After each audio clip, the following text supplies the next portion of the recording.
এই সিদ্ধান্তটো হ'বই। আপোনালোকে এই ৰাইজৰ সিদ্ধান্তটো সলনি কৰিব নোৱাৰে। কংগ্ৰেছৰ চৰকাৰ আহিবই।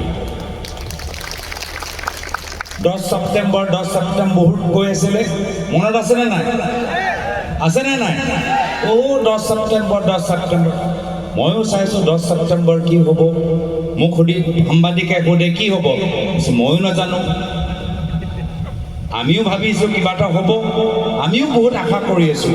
আমিও বিৰোধী দল হিচাপে আমিও খুব আশা কৰিছোঁ।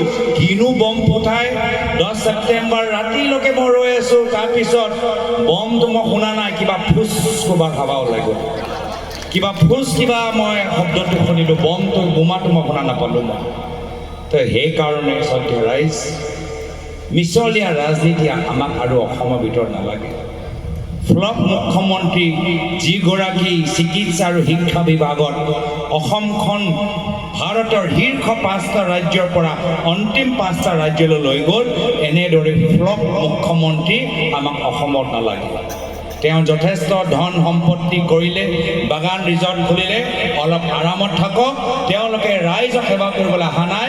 ৰাইজে আজিৰ তাৰিখত ৰজা নহয়, ৰাইজে সেৱক বিচাৰিছে।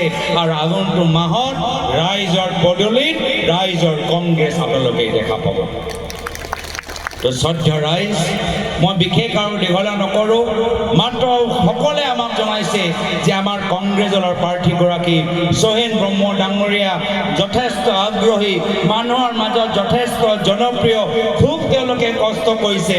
মই আশাবাদী যে আজি আপোনালোকে যিদৰে ওলাই আহিছে, মোৰ ফালৰ পৰা বিনম্ৰ অনুৰোধ, অহা 22 তাৰিখে হাতৰ চিহ্নত ভোট দি সোহেন ব্ৰহ্ম ডাঙৰীয়া জয়যুক্ত কৰক, কংগ্ৰেছ দলটো শক্তিশালী কৰক, আমাক শক্তিশালী কৰক আৰু অসমখনৰ মাজত শান্তি সম্প্ৰীতি লৈ আনক। আজিৰ তাৰিখত এইখিনি কথা কৈ পুনৰবাৰ আজি এক সুন্দৰ সভা আয়োজন কৰাৰ বাবে সকলোকে PCC অবজাৰ্ভাৰ, DCC, BCC, বিধায়কসকল সকলোকে ধন্যবাদ জ্ঞাপন কৰি, ইয়াৰ পিছত আৰু এখন সভালৈ যাবলৈ আছে, মই গুচি যাম তাৰলৈ, কিন্তু আমাৰ বিধায়কখিনি ইয়াত থাকিব, নেতাসকলে থাকিব, সভাখন চলি থাকিব। আপোনালোকে গুচি যাব নালাগে, আনজন মানুহৰ কথাবোৰ শুনক, কিন্তু মোক ইয়াৰ পৰা বিদায় দিয়ক। এইখিনিয়ে কথা কৈ মই ইয়াতে নিজৰ চমু দুআষাৰ সামৰিছোঁ। ধন্যবাদ। জয় হিন্দ, জয় আই অসম।